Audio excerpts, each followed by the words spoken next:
Bienvenue dans le petit délire show. Cette année, nouvelle formule. On sera sur un truc un peu plus chill, un peu plus discussion, un peu plus cool. Rien à voir avec le fait que nos invités aujourd'hui ne soient que des blancs. Il n'y a aucun rapport. Ça dit quoi les refs?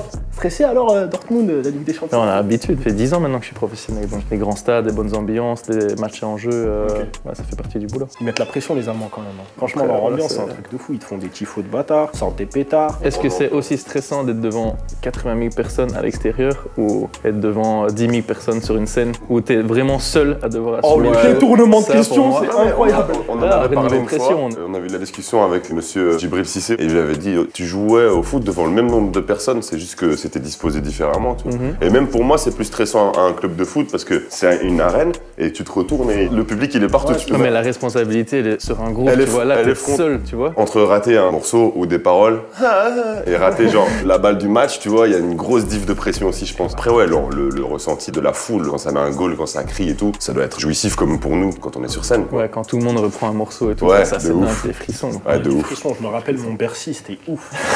Le grand masque là qui descendait et tout là sur tout le monde. Kanye West qui tombe mec. Qu'il a glissé. Ouais, quand il a glissé c'était ouf mec. Moi ce que je vous propose c'est d'aller faire un petit match de Volta. Je te préviens, il s'est entraîné toute l'année. Ouais, c'est ce qu'il m'a dit en arrivant, donc il m'a déjà mis la pression. C'est parti, on y va? On est chaud. Let's go. On y va.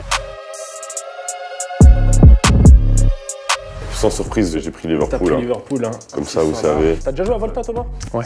Ok, bon. Je t'avoue que c'est très rare quand je joue à PlayStation. Père de famille, maintenant, les choses ont bien changé. Tu vas devoir t'y remettre parce qu'à mon avis, quand ton petit va grandir, il va saigner le jeu aussi, non? Il est foot un peu déjà ou pas? Non, pas du tout. Ah ouais? Non, pas du tout. Justement, le fait de baigner dedans, je pense que ça l'éloigne de plus en plus. Je pense qu'il y a une certaine forme de dégoût sur ça, genre en mode ou bien c'est que de l'indifférence en vrai. Non, en réalité, il calcule pas, il s'en intéresse pas. Okay, il vient voir les matchs, il regarde pas une seconde du match, tu vois. Il se rend pas encore compte, il est trop baigné là-dedans en fait.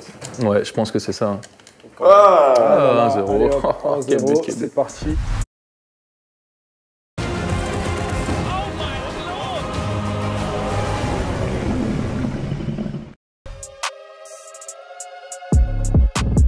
C'est Neymar, Mbappé en attaque. C'est qui le plus gentil entre Neymar et Mbappé? Plus gentil. gentil. C'est trop chaud, la vie de ma mère. C'est qui le mec le plus débarre dans le vestiaire? Vraiment le mec qui te fume de rire, il t'explose. Kimpembe, il est bien, même Kylian, hein. Parce que Kylian est assez vif et Levin Kurzawa a un très bon niveau de blague. De blague de merde, mais elles sont tellement pourries qu'il te fait rire, tu vois. C'est genre la dernière blague qui m'a fait très rire, c'est je suis bon client. C'est on joue Reims et puis il dit ouais mais Reims ils sont rincés, tu vois. Ça sent un peu le jeu de mots comme ça, tu vois. Je te dis c'est tellement nul que c'est marrant. Non, après j'avais... J'ai marqué, hein, je précise quand même. Hein. Ah ouais c'est vrai, tu vois. vois. Une question. Les gens sont un peu moins enthousiastes quand je mets un goal, mais je précise, hein, j'ai égalisé. Oula. T'as failli te la manger là. Waouh. Tu te l'es mangé. Double, hein.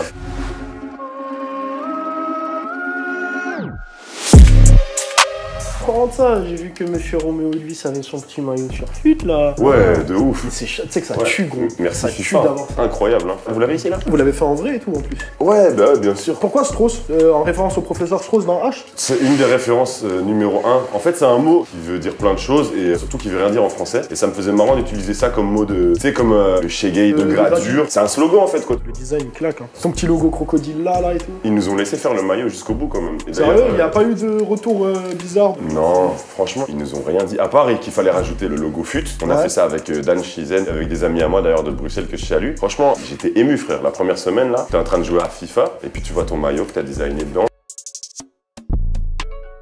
Voilà.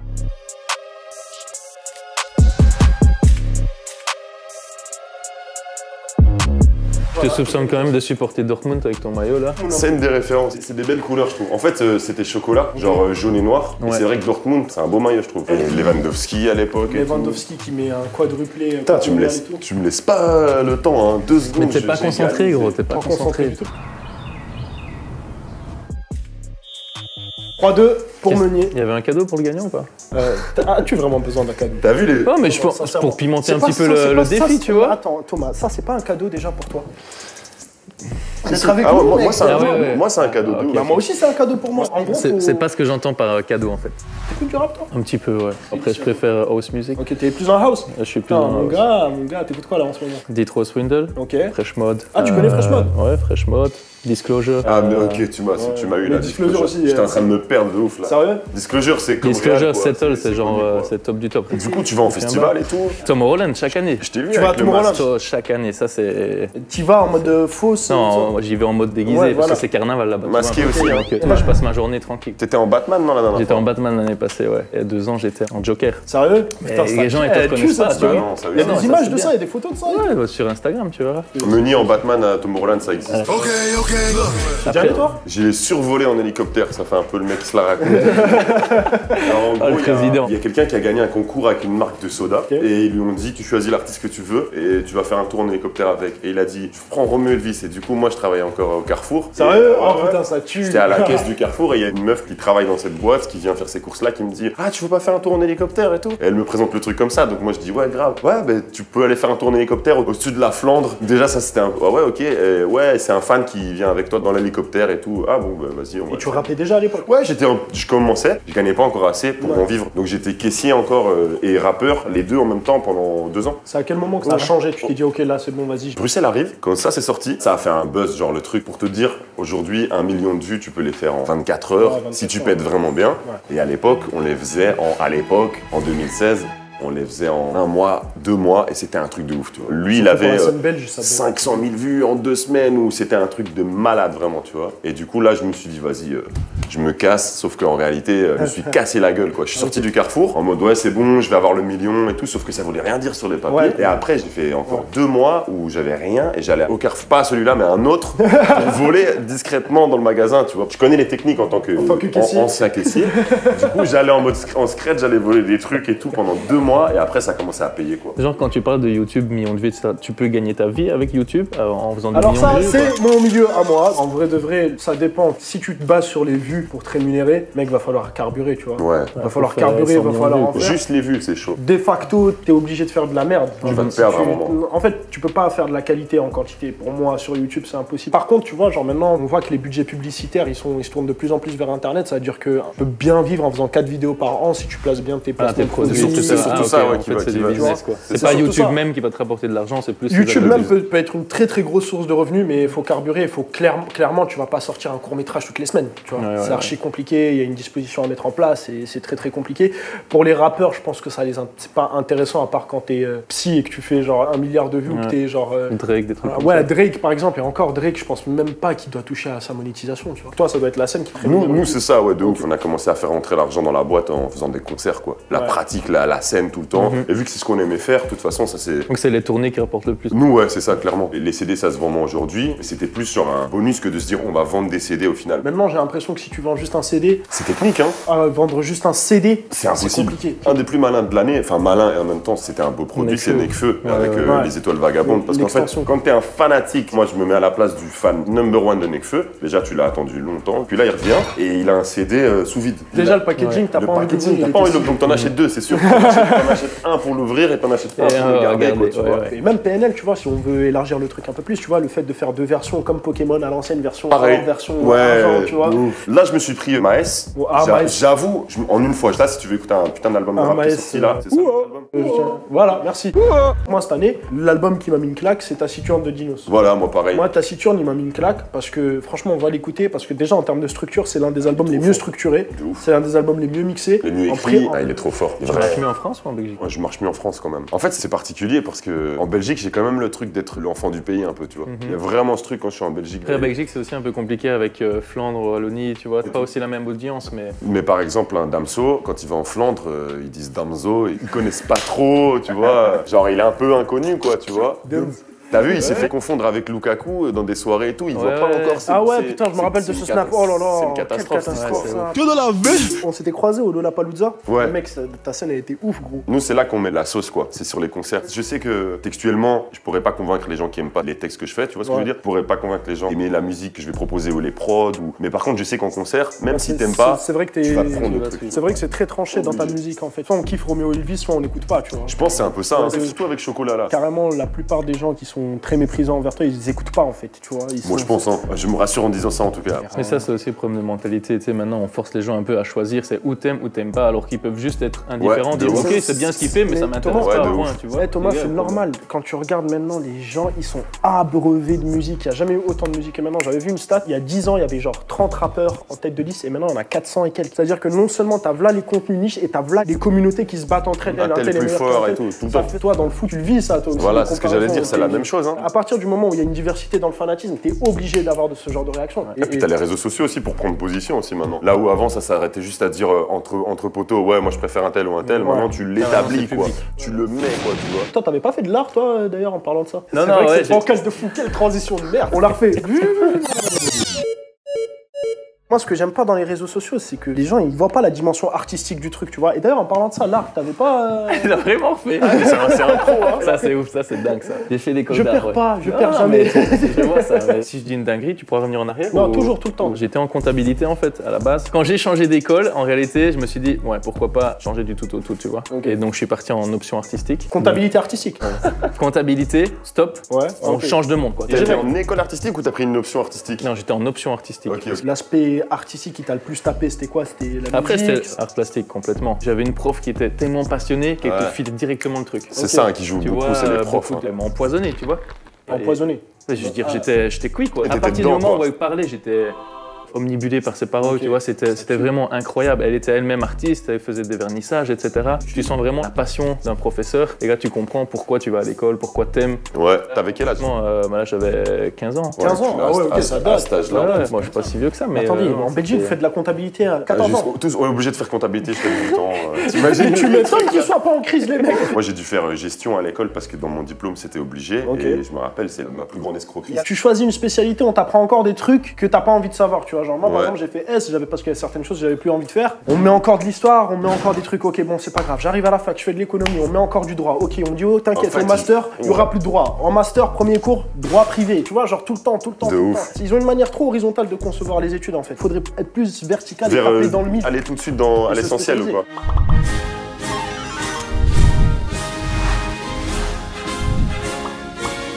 Et le système suédois, ils ont un truc de fou. Tu choisis ce que tu veux faire. Moi, je veux faire saut en parachute. Allez, c'est parti. Non, le c'est parti, c'était un peu antillais. Ouais, j'aurais presque dit allemand, moi. Il y avait un peu d'allemand. Sur cet accent incroyable de Roméo Elvis, je propose qu'on passe au vrai match. Vas-y. T'as pris qui, toi? Pour changer, j'ai pris le club de Bruges. À l'ancienne, hein. Voilà, et toi, t'as pris Liverpool? Moi, pour changer, j'ai pris d'autres joueurs de Liverpool. Moi, j'ai juste une question. Vraiment, ça peut paraître une question lourde, mais combien de fois, quand t'as joué au foot, on t'a fait « Eh, Meunier, tu dors ou quoi ?» Mais gros, on me fait toutes les semaines. Encore maintenant, quoi. Encore maintenant, même à Paris même. Hein. Ils arrivent à 10 et en réalité, il faut qu'il y en ait un qui fasse rire tout le monde. Il dit « Meunier, tu dors », tu vois. En réalité, c'est pas marrant, mais les mecs sont bourrés, ils arrivent dans le stade, ils sont contents, tu vois. Ça se voit, t'avais en tête un supporter en particulier. T'as mémorisé un gars, là. Ça, par exemple, tu vois, quand on dit « Ouais, ça doit être compliqué pour un artiste parce que t'as tout le monde en face de toi », une grosse nuance qu'il y a avec un match de foot, c'est que moi, j'ai pas la moitié du public qui me déteste pendant que je joue, tu vois. Et puis, tu connais le trash talk. Moi, il y a personne qui va me dire genre « Ouais, t'es vraiment une petite salope pendant que je suis en train de faire mon concert ». Non, mais moi, j'aime bien quand ça charrie, tu vois. Ouais. Pas que ce soit méchant, mais j'aime bien les gens qui font preuve d'originalité. Ouais. Les gens, par exemple, à Marseille l'année passée, j'ai rigolé comme j'aime parce que je m'échauffe, le public, il est là, à 50 cm. Les mecs arrivent, ils se lèvent debout, ils tirent leurs pantalons. Mais c'est un truc de fou, j'avais jamais vu ça. Et moi, j'étais mort de rire, je pleurais de rire. Verratti à côté de moi, il était par terre, gros. Après, tu les regardes et tu sais, ils disent « Oh putain, ça y est, on a capté son attention. » Et là, il y a les 50 qui arrivent. Oh, à manger. C'est un truc de fou, vraiment. On va faire un tour de table. Le fan le plus chelou. Ah ouais, il y en a eu des techniques. Hein. Encore tout à l'heure, il y a une dame qui a jugé bon de me réveiller pour avoir un selfie. Genre, on était dans le train. Et elle a excusez-moi. Au réveil, quoi, tu vois. C'est possible, là, un petit selfie, un petit truc et tout. Il y a moyen. Le plus drôle aussi, c'est les messages groupés, là, tu sais, sur Instagram, en message privé. Avec Kylie Jenner et Kim Kardashian. Ils espèrent qu'ils vont avoir tout le monde, là. C'est un truc de ouf. Moi, maintenant, j'en ai rien à foutre. Je rentre, je dis qui a un code canal. Moi, un code Netflix, j'en ai rien à foutre, frère. On pourrait croire qu'on gagne bien notre vie, on est là à demander des codes et tout. Après, à chaque fois, c'est ça, je file des places pour des concerts et tout. En échange d'un code? Ouais, ou bien j'envoie des colis. D'ailleurs, merci Julien Doré. Le gars, il s'appelle Julien Doré et il m'a fait les... c'est le vrai, gros. Non, j'ai vérifié sa tête et tout, pour être sûr. Il m'a fait tourner son code SFR et tout. Merci Julien Doré, ça fait plaisir. Je peux confirmer que Roméo est quand même généreux. j'avais un pote qui voulait aller le voir à Luxembourgville et je dis écoute, il n'arrive pas à trouver de place, etc. Directement, il m'a dit écoute, c'est quoi, je te mets 5 places. Alors qu'en réalité, j'en ai besoin que de 2. Ça a mis 5 places, le gars était aux anges, quoi. Tu vois. On comprend comment tu remplis tes Voilà, il a forcé des gens à venir qui aimaient pas là. Je te mis 5 places, man. J'ai pas autant d'amis qui t'aiment bien. Tu vas quand même venir avec 5 personnes. Et toi, Thomas? Il est fan un peu louche. En fait, ce que je trouve bizarre, par exemple, tu sais, nous on s'entraîne au camp des loges à Saint-Germain-en-Laye. Et but. Et but. De Bruges en plus. Il y a un mec qui est là tous les jours, de 9h du matin à 15h, tous les jours. Vacances, congés, tout ce que tu veux, il est là tous les jours. Mais je sais, en fait, je comprends pas et je me suis déjà arrêté, je lui dis mais écoute, qu'est-ce que tu fais là tous les jours? Enfin, tu travailles pas, etc. Il me dit non, je suis juste fan. Tous les jours, je suis juste fan et tous les jours, il prend des photos avec nous. Genre comme les pubs Weight Watchers. Au fur et à mesure, tu vas avoir le changement, tu vois. Mais en réalité, c'est un truc de fou. Tous les jours, il prend une photo. Mais très agréable, un jeune et ça, mais je me dis, enfin, il y a bien un moment donné où t'as cours. C'est pour ça qu'il faut mettre des masques, les gars. C'est hyper pratique. Mais les gens te reconnaissent vraiment pas. Franchement, Roméo, tu m'avais reconnu sans mon masque? Non, c'est quand t'as parlé. On s'est parlé une fois, on s'est dit bonjour. Ouais. Et puis t'as ouvert la bouche et j'ai fait ah ouais, c'est ce bâtard là. Ouais, je me reconnais et tout. Non, De Gaulle, là, fils de... Je me suis entraîné longtemps. Ça, c'est pour le bâtard, ça. Je me suis entraîné longtemps. Je te venge, là. Je sais pertinemment que ces bâtards au montage, ils vont faire un truc avec ça. Regarde. Regarde les sourires, regarde. 2-0, 3-0, tu lâches la manette, hein. Mais tu m'as menti un petit peu, Roméo, hein. T'as dit que tu t'étais entraîné. Je me suis entraîné en vrai. Attends, j'ai travaillé, hein. Gambi, il s'en souvient. Hein. Tu l'as marbré? Mais j'ai vu, t'étais à LA avec lui. J'étais à LA, on s'est dit, on s'est croisés, on s'est capté. Lui, en vrai, je l'ai pas. C'est comment, vous avez fait du son ou pas? En vrai, non, on n'a pas fait de son. On s'est capté avant. En vrai, on s'est vu. Ce que je trouvais intéressant, c'est que pour une fois, c'est pas un truc de deux rappeurs qui se disent ah, viens, on se voit, on fait du son lourd. Il a un bon truc, lui. Hein. Y a pas un rappeur un peu old school avec qui t'aimerais faire un duo? Un peu à l'ancienne? Ouais. Une question. Fab, en vrai. Oh, Fab? Ouais, Fab, ouais. Avec Uber Eats, le vrai poulet frit maison de cave, c'est bien jusqu'à vous. Je miserai sur notre vitesse de ramassage de bois 10% plus rapide que les autres royaumes pour devenir riche et passer rapidement aux unités de tier 5. Là encore, j'écoutais quand je serai grand, là, l'autre jour. Ouais, Fab est vraiment lourd. Sinon, Solar, en vrai. Hein. Solar, ce serait un honneur. Encore 3-0. Bon, bah, pose la manette, on va parler. On va clôturer cet épisode sur une note de positivité. Dites à vos proches que vous les aimez, c'est hyper important. Et laissez la haine de côté un petit peu, surtout les gens d'internet, je vous vois. Non, bah après, moi, je t'avoue, les réseaux sociaux, j'ai toujours dit, le jour où je prends ma retraite, il n'y a plus Insta, il n'y a plus Facebook, ça dégage, Twitter, etc. Parce qu'en réalité, contractuellement, tu es obligé d'avoir les réseaux. Tu es obligé, tu vois, par exemple, je connais un mec qui est footballeur professionnel, une marque a refusé de le sponsoriser parce qu'il n'avait pas les réseaux sociaux. Donc, tu n'es même pas libre, en fait, de faire ce que tu veux. C'est un équipementier, hein. Donc, ses chaussures, il a besoin pour jouer, tu vois. Mais il a pas Insta, donc... Il n'a pas Insta, il n'a pas Twitter, il n'a pas Facebook, il veut juste être tranquille. Et ils ont refusé parce qu'ils ne pouvaient pas faire de posts pour une nouvelle collection, etc. Bon, les gars, on a passé un bête de moment. Ouais, à fond, c'était grave cool. Je vous check. Merci bien. C'était super cool, vous revenez quand vous voulez. Franchement, ça m'a fait plaisir. Avec plaisir. Et je reviens à Bruxelles et tu feras la revanche. Merci d'avoir suivi le petit délire show. N'hésitez pas à vous abonner, à suivre Roméo Elvis, il en a besoin. Thomas Meunier aussi, grand footballeur en devenir. Bien évidemment, abonnez-vous au meilleur youtubeur de l'histoire, c'est-à-dire moi. Et merci à tous.